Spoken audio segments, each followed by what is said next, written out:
অবশেষে ডিলেটেড ভোটারদের মুখে হাসি ফুটতে চলেছে। সুপ্রিম কোর্টের রায়ে ডিলেটেড ভোটারদের নাম ভোটের দুদিন আগে হলেও ভোটার তালিকাতে তুলে দিতে হবে এবং সেই কাজ ইতিমধ্যে শুরু হয়েছে। আপনারা আপনাদের স্ট্যাটাস চেক করলে নিশ্চয়ই আপনারা দেখতে পাবেন এই মুহূর্তে আপনারা যারা ট্রাইব্যুনালে আবেদন করেছিলেন আপনাদের স্ট্যাটাসটা এই মুহূর্তে কোন জায়গায়। আমাদের কাছে এই মুহূর্তে খবর রয়েছে যে অনেক ভোটারের নাম এই মুহূর্তে অ্যাপ্রুভ হয়েছে এবং তাদের নাম ভোটার তালিকাতে সেই নাম উঠেছে এবং যাদের নাম ভোটের দুদিন আগে ভোটার তালিকাতে উঠে যাবে আপনারা এই বিধানসভাতে ভোট দিতে পারবেন।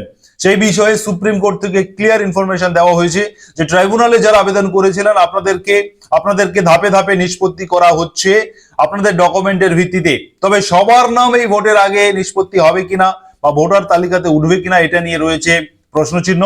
তবে বহু ভোটারের নাম এই মুহূর্তে ভোটার তালিকাতে উঠতে শুরু করেছে।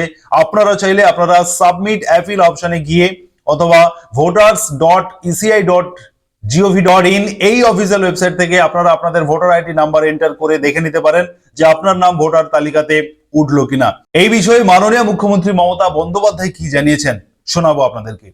আমি বারবার করে সবাইকে বলছিলাম ধৈর্য রাখুন, অ্যাডজুডিকেশনে অ্যাপ্লাই করুন ট্রিব্যুনালে।